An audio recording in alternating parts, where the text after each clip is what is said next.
We want to be able to enforce the immigration laws on the one hand, while on the other hand, we want to make sure that people in Minneapolis are able to go about their day. And I want to say just one last point on this. So I heard from a business leader today who told me a very tough story, and I think so much of what's gone wrong in Minneapolis is people not trying to understand the perspective of somebody else. Try to understand what somebody else is experiencing, whether they're a law enforcement officer or anybody in the community here in Minneapolis. So they told me a story about this manufacturing facility where an illegal immigrant was being arrested.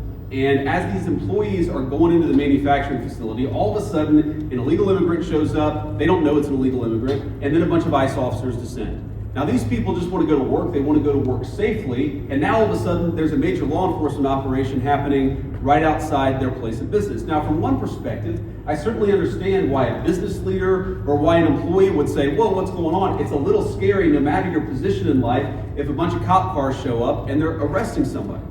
Now the additional context is that we know that people online have been encouraging illegal immigrants that one way they can evade arrest is by showing up at a legitimate place of business, making it impossible for these guys to actually enforce our immigration laws.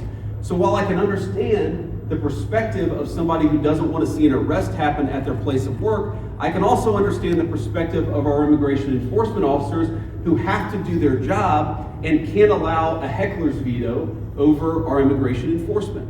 And so much of what's gone wrong is the failure to do that. And here's the point.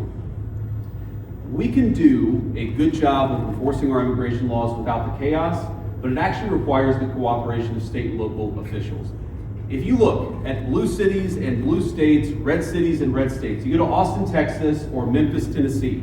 You go to the state of Texas, obviously a very red state, or the state of Tennessee, a very red state, but you've got blue cities within those states, you do not have this level of chaos.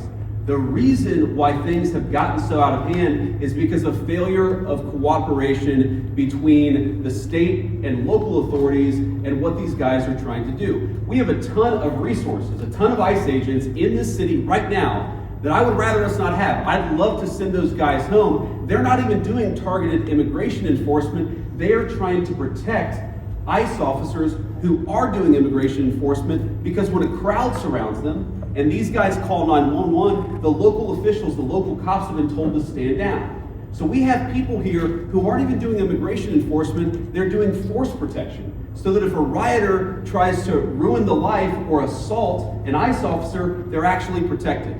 Now, why doesn't it make more sense for the local cops to get involved in that situation? Why not just have the mayor or the local officials tell the police officers, you know what, if an ICE officer is being assaulted by a far left agitator, you are invited, you should actually help him. That's what would work out in any normal situation, and that's what happens in nearly every jurisdiction, red or blue, in the United States of America. The reason it hasn't happened here is because the local authorities have been told, stand down, do not help ICE, promote the violence, promote the agitation, but don't do anything to lower the temperature and lower the chaos. That's a problem.